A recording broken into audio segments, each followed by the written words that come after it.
Hello everyone, this is Meenu Dhankhar and welcome back to my YouTube channel commerce wise. तो class 12th accountancy book कर रहे हैं company accounts और इसका chapter 7 है बेटा issue of shares. Question number 26 करने वाले हैं इस वीडियो में। तो देखें एक बार क्वेश्चन की गिवन इन्फॉर्मेशन, क्वेश्चन हमें क्या कह रहे हैं। Alpha limited issued 5000 share of 100 each at par. At par का मतलब होता है जो फेस वैल्यू होती है उसी पे इशू करना। The amount payable was as under 25 application, 25 allotment, 20 first call, 31 final call. Company did not make final call. Company ने ये पैसा मंगवाया नहीं है, ठीक है। जब कंपनी किसी पैसे को नहीं मंगवाती, वो उसको रिजर्व रखी है, तो वो हमारा अमाउंट होता है रिजर्व कैपिटल का। और जब कंपनी उसको कब मंगवाती है, जब या तो ज़्यादा ज़रूरत है या फिर वाइंडिंग की कंडीशन होती है, वाइंड अप की, तब ही कंपनी पैसा मंगवाती है और उसको बोला जाता है कि वो क्या है, हमारी रिजर्व्ड कैपिटल है, ठीक है, कि हमारी जब ज़रूरत होगी तब उसको मंगवा लेंगे। अब कंपनी ने 30 रुपये नहीं मंगवाए, इसका मतलब कितने मंगवाए, कंपनी ने टोटल 70 रुपीज़ ही मंगवाए हैं। Company x A holder of 100 shares, एक होल्डर है 100 शेयर है जिसके बाद फेल टू पे allotment and first call money. 100 share जिस पर्सन के पास थे उसने फर्स्ट कॉल पर 20 रुपीज़ और फाइनल कॉल पर 30 रुपीज़ ये नहीं दिए 100 शेयर ने, ठीक है। फिर कहता है directive forfeit the share and immediately reissue forfeiture share at 6500 rupees. पास करनी है general entry company show share capital in the balance sheet, ठीक है। कैसे करना है, कंपनी ने 5000 के शेयर इशू किए हैं, 5000 के शेयर कंपनी ने इशू कर दिए हैं, जिसमें कंपनी एक शेयर के 100 रुपीज़ हैं। तो टोटल कितना पैसा मंगवा रही है कंपनी, 5 लाख कंपनी पैसा मंगवा रही है, ठीक है। अब कंपनी कह रही है कि 25 चाहिए एप्लीकेशन पर, 25 चाहिए एप्लीकेशन पर, 25 ही चाहिए अलॉटमेंट पर, 20 चाहिए फर्स्ट कॉल पर और 30 रुपीज़ है वो कंपनी मंगवा ही नहीं रही है, तो हम उसको नहीं लिखेंगे। 500 शेयर्स पर कंपनी ने मंगवाई 25 रुपये एप्लीकेशन पर। टोटल कितना आ गया, 1,25,000 हमारा क्या आ गया, बैंक में आ गया, ठीक है। फिर यहाँ पर भी कंपनी कितना मंगवाएगी, 5,000 रुपये हैं, कितना 25 रुपये मंगवाएगी 5,000 शेयर पे। 1,25,000 हमारे शेयर कंपनी मंगवाएगी। लेकिन यहाँ पर एक दिक्कत होगी, क्या दिक्कत होगी, जिस पर्सन के पास 100 शेयर्स थे उसने अलॉटमेंट का पैसा नहीं दिया, यानी कितने नहीं दिए, 2500 नहीं दिए। तो अब कंपनी तो पूरा पैसा मंगवाएगी लेकिन 2500 रुपीज़ कम आएंगे। क्यों, क्योंकि ये क्या हुआ, हमारा कॉल सीनियर हो गया, ये पैसा हमारा नहीं आया, ठीक है। तो कितना पैसा आ जाएगा हमारे यहाँ, इसको रिड्यूस करो, 122,500, ये अमाउंट हमारा आ जाएगा, ठीक है। सेम हमारा फर्स्ट कॉल के साथ होगा, कंपनी मंगवाएगी 5000 शेयर्स पर 20 रुपीज़, यानी 1 लाख कंपनी मंगवा रही है। लेकिन सेम एक शेयर है 100 शेयर होल्डर जिसने 20 रुपीज़ फाइनल कॉल पे नहीं दिए, मतलब 2000 उसने यहाँ नहीं दिए, तो यहाँ पर भी अपना 2000 कमाएगा, यहाँ कितना 98,000 हमारा यहाँ अमाउंट आ जाएगा, ठीक है। ये बिल्कुल बेसिक था, यहाँ तक क्लियर था ये वाली चीज़। अब क्वेश्चन कहता है कि ये जो 100 शेयर्स है ना, इनको इमिडिएटली कंपनी ने री इशू कर दिए।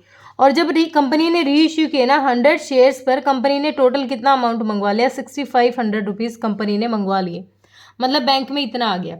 नॉर्मली जब ये इसको इशू करती तो यहाँ पर टोटल ये 7 रुपीज़ मंगवाती, इससे 70 रुपीज़ मंगवाती, तो इसको कितने में इशू करती, 7000 में इशू करती।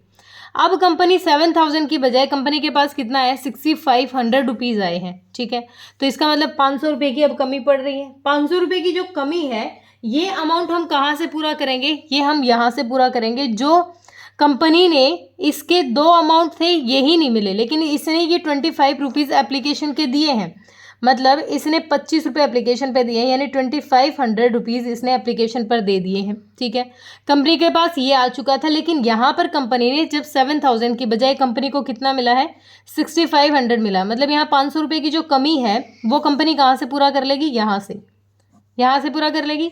तो जो 2000 जो रुपीज़ हैं ये किसका पार्ट हो जाएगा हमारा, हम इसको कैपिटल रिजर्व में ट्रांसफ़र कर देंगे, क्योंकि ये हमारा एक्सेस अमाउंट हो गया। क्योंकि नॉर्मली हमें उस शेयर पर सिर्फ 70 रुपये ही चाहिए थे, यानी 7000 रुपये ही चाहिए थे, लेकिन 25 रुपीज़ पहले आ गए हैं और अब जो टोटल अमाउंट आ गया 6500 का आ गया, ठीक है। मतलब इन शेयर पर टोटल कितना अमाउंट आ गया, 6500, तो ये आ गया, 25 पहले आ चुका था, 0009, 9000 आ गया। हमें कितने चाहिए थे, सिर्फ 7000 चाहिए थी, तो 2000 जो एक्सेस अमाउंट है ये किसका पार्ट होता है, हमारा कैपिटल रिजर्व का पार्ट होता है। अब इसको जनरल के थ्रू कैसे समझेंगे, अब हम अपनी एंट्रीज कर लेते हैं। पहली एंट्री क्या रहेगी, जब हमने कंपनी ने मंगवाए होंगे एप्लीकेशन के, मतलब शेयर इशू किए, तो उस टाइम क्या आया, बैंक में पैसा आया, तो bank account debit to share capital, sorry to share application. तो बैंक मैंने बना रखा है तो मैं डायरेक्ट लिख लेती हूँ, इसको लिख नहीं रही हूँ, मतलब एंट्री नहीं बना रही हूँ। शेयर एप्लीकेशन का अमाउंट आया है, कितना आया, एप्लीकेशन अकाउंट 5,000 रुपये पर 5,000 शेयर पर 25 रुपये मंगवाए, तो टोटल बैंक में पैसा आ गया 1,25,000 रुपये। ठीक है, नेक्स्ट ये वाली एंट्री है। अब इनको ट्रांसफ़र कर देते हैं किस में, शेयर एप्लीकेशन का जो अमाउंट अपना share application account debit 1,25,000 to share capital account. ठीक है, ये तो नॉर्मली जब बैंक में अपनी एप्लीकेशंस आई हैं जितने की, वो हमने एंट्री कर ली। अब कंपनी ने पैसा मंगवाया, कौन सा, अलॉटमेंट पे पैसा मंगवाया। जब कंपनी ने अलॉटमेंट का पैसा मंगवाया होगा तो क्या एंट्री की है, share allotment account debit, share allotment account debit. कितने रुपीज़ मंगवाए हैं, 25 ही मंगवाए हैं, तो दोबारा से 1,25,000 कंपनी ने मंगवा लिए। To share capital 1,25,000। लेकिन अब बैंक में कितना पैसा आया होगा, अब जब कंपनी ने ये पैसा मंगवाया, अब बैंक में कितना पैसा आया, ये कॉल्स इन एरियर हो गए, नहीं मिल पाए, तो बैंक में आया 1,22,500। तो एंट्री क्या हुई होगी, bank account debit to share allotment की वजह से बैंक डेबिट हो रहा है अलॉटमेंट अकाउंट, कितने अमाउंट से, 1,22,500 रुपीज़ से। ठीक है, ये हो गया। पूरा पैसा तो नहीं आएगा क्योंकि ये जब दिए ही नहीं है तो ये आ नहीं सकता। अब कंपनी ने मंगवाया फाइनल कॉल का पैसा, तो फाइनल कॉल का पैसा मंगवाया तो कंपनी क्या एंट्री करेगी, फर्स्ट कॉल का, सॉरी फाइनल तो मंगवाया ही नहीं उसने, share first call account debit.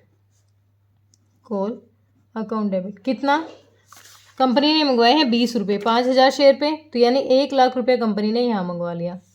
To share capital. वैसे तो नॉर्मल अब तक 6 एंट्री होनी चाहिए थी, लेकिन हम बैंक अकाउंट बना रहे हैं ना साथ में, इसलिए नहीं लिख रहे। क्या एंट्री हो जाएगी यहाँ पर, अब हमारी जब बैंक में पैसा आएगा तो बैंक अकाउंट डेबिट हुआ है, किसकी वजह से, शेयर फर्स्ट कॉल की वजह से। लेकिन पैसा कितना आएगा, रुपीज़ आएंगे 98,000। क्यों, क्योंकि 2,000 रुपये का हमारा क्या हो गया, कॉल सिनेरियर हो गया। तो टू शेयर फर्स्ट कॉल का पैसा कितना आ गया, टू शेयर फर्स्ट कॉल अपने पास आ गया 98,000 का अमाउंट हमारा रिसीव हो जाएगा। ठीक है, अब देखो, अब कंपनी ने ये चीज़ तो यहाँ पर हो गया। अब कंपनी जब इनको फॉरफिट करेगी तो फॉरफिट के टाइम एंट्री क्या होनी चाहिए, फॉरफिट के टाइम एंट्री बहुत ध्यान से देखना है, शेयर कैपिटल अकाउंट डेबिट।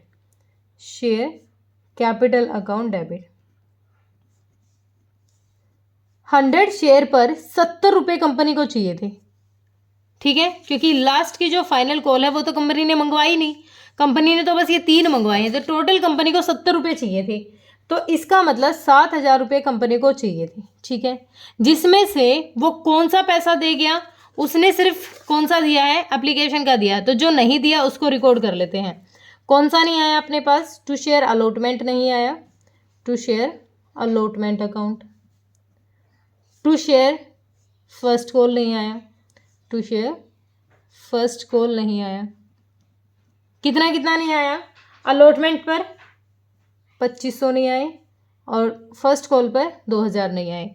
7,000 में से ये 4,500 तो आए नहीं, तो अब कंपनी फॉरफिट कितनों के करेगी, जो आ चुका है, तो कंपनी फॉरफिट कर ली है, तो शेयर फॉर फ्यूचर अकाउंट, कितना अमाउंट, 2,500, क्योंकि एप्लीकेशन पे तो अमाउंट आ ही चुका है, ये एप्लीकेशन का अमाउंट तो कंपनी रिसीव कर ही चुकी है, तो इस अमाउंट को क्या कर दिया कंपनी ने, फॉरफिट कर लिया। ठीक है, अब कंपनी ने जब दोबारा से री इशू कर दिया, री इशू करेगी कंपनी तो 70 रुपये ही तो मंगवाएगी उस शेयर पर, 7,000 रुपये 70 रुपये के हिसाब से 100 शेयर को इशू कर दिया, तो पेमेंट आनी चाहिए हमारी 7,000 रुपये शेयर कैपिटल की। लेकिन बैंक में पैसा कितना आया है, 6,500 का है। क्या एंट्री हो जाएगी अपनी, 5th एंट्री हो जाएगी। मैं ये इसको करके दिखा देती हूँ, वरना ये बैंक की थी डायरेक्ट हो जाती। बैंक अकाउंट डेबिट, बैंक में कितना पैसा आया, 6,500, किसका है वो, शेयर कैपिटल का, टू शेयर कैपिटल। लेकिन 100 शेयर के हिसाब से 70 रुपये मंगवाती कंपनी, तो 7,000 आने चाहिए थे। तो ये जो 500 रुपये का डिफरेंस है, ये हमारे लिए क्या हो गया, ये फॉरफिट के अमाउंट से हम यूज़ कर लेंगे, शेयर फॉर फ्यूचर अकाउंट। कैसे यूज़ करेंगे? जो यहाँ पर हम पहले फॉरफिट में रख चुके हैं, जब्त कर चुके हैं जो पैसा कंपनी, उसको यहाँ से निकाल लेगी और अपने 700 को पूरा कर देगी, 7000 को पूरा कर देगी। 2500 में से 500 लेस कर लेगी और पूरा अपने पेमेंट कर लेगी, ठीक है। लेकिन यहाँ बैंक कितने से डेबिट हुआ? 6500 से। तो लिख देंगे हम यहाँ पर टू शेयर कैपिटल ही लिख रही हूँ मैं, शेयर कैपिटल अकाउंट। कितना अमाउंट? 6500 यहाँ कंपनी के पास आ गया, ठीक है। अब ये तो हो गया ये वाली। अब हमारे पास रिजर्व का पैसा कितना आ गया? अगर 2500, मैंने अभी समझाया था, 2500 में से 500 कंपनी ले लेती है, या फिर नॉर्मल समझो, कंपनी पहले उन्हीं शेयर पे, इन्हीं 100 शेयर पर 2500 पहले ले चुकी है, दोबारा से मंगवा लिए 6500। टोटल पेमेंट कितनी आ गई? 9000 रुपये उन शेयर पर टोटल पेमेंट आ चुकी है। लेकिन उस शेयर की फेस वैल्यू के हिसाब से हमें तो 7000 ही चाहिए। तो ये जो 2000 रुपये एक्स्ट्रा है, ये कंपनी कहाँ ट्रांसफ़र कर देगी? ये कंपनी ट्रांसफ़र कर देगी फॉर फ्यूचर का अमाउंट है ये अपना, share for future account debit. कितना अमाउंट? 2000 अपना एक्सेस है, किस में ट्रांसफ़र कर देगी? ये हमारा कैपिटल रिजर्व का पार्ट है, कैपिटल रिजर्व का पार्ट है, तो ये वहाँ पर ट्रांसफ़र कर देगी 2000 रुपये को, ठीक है। बिल्कुल बेसिक था। वैसे नॉर्मली यहाँ 6 एंट्री है, 4 और बन सकती थी हम बनाते तो, लेकिन वो बैंक में हमने डायरेक्ट कर दी, ठीक है। अब अगर शेयर कैपिटल में देखो तो आप कितना पैसा, शेयर कैपिटल में सिंपल सी बात है भाई, कितने इशू किए थे कंपनी ने? कंपनी ने शेयर कैपिटल, कंपनी ने इशूड कैपिटल कितनी थी कंपनी की? इशूड कैपिटल थी 5000 के शेयर से, शेयर्स ऑफ ₹100 ईच। तो कंपनी ने इशूड की थी 5 लाख की, ठीक है भाई, बेसिक बात थी ये तो। इशूड के बाद सब्सक्राइब्ड कितनी होगी और फुल्ली पेड कितना आ गया? जब कंपनी ने मंगवाए ही 70 रुपये हैं, subscribed and fully paid capital कितना आ जाएगा? कंपनी ने सिर्फ 70 रुपये ही मंगवाए हैं 5000 शेयर्स पर, मल्टीप्लाई में 70, तो टोटल कितना आ जाएगा? 5 से 35, 3,50,000 रुपीज़ हमारे क्या हो जाएंगे? शेयर कैपिटल में ट्रांसफ़र हो जाएगी। तो यहाँ पर हमारा क्या होता है? Equity and liability, equity and liability. इसमें हमारा शेयर होल्डर्स फंड, और इसका फर्स्ट सब हेड होता है हमारा शेयर कैपिटल। यहाँ पर कितना अमाउंट चला जाएगा शेयर कैपिटल का? नोट 1, 3,50,000 चला जाएगा। अगर कंपनी पूरे रुपए मंगाती ना, 100 के 100 मंगाती तो कोई दिक्कत नहीं थी, हम 5 लाख लिख देते। लेकिन कंपनी ने बेटा मंगवाया ही सिर्फ 70 रुपये हैं, तो 70 रुपीज़ के हिसाब से 3,50,000 ही हमारी क्या है? शेयर कैपिटल है, ठीक है। अब एक बार बैंक को टोटल कर लेते हैं। बैंक का इधर कितना हो जाएगा अपना? 0 0 5 5 10 8 6 14 14 और 5 19 21 और 1 22, ठीक है। 9 2 11 2 13 और 1 14 और 1 15, 1 2 3, 3,52,000। तो बाय बैलेंस पीडी कितना हो जाएगा अपना? बाय बैलेंस सीडी कितना है अपना? 3,50,000। ये अपना क्या है? अपना लास्ट में कैश जो दिख रहा है अपने बैंक में, वो हमारा 3,52,000 है। तो आंसर अपना सारा ही ठीक है, हमने सारा ही कर लिया। एक तो ये चीज़ पूछ रखी है, ये अपनी ठीक है, फिर ये पूछ रखा है, ये भी ठीक है, और एक ये अमाउंट जितना हम रिजर्व में डाल रहे हैं 2000 रुपये, ये पूछ रखा है, ठीक है। बिल्कुल बेसिक था, होप क्लियर हुआ होगा। कुछ दिक्कत परेशानी है तो बेटा कमेंट सेक्शन में डालिए। Thank you so much.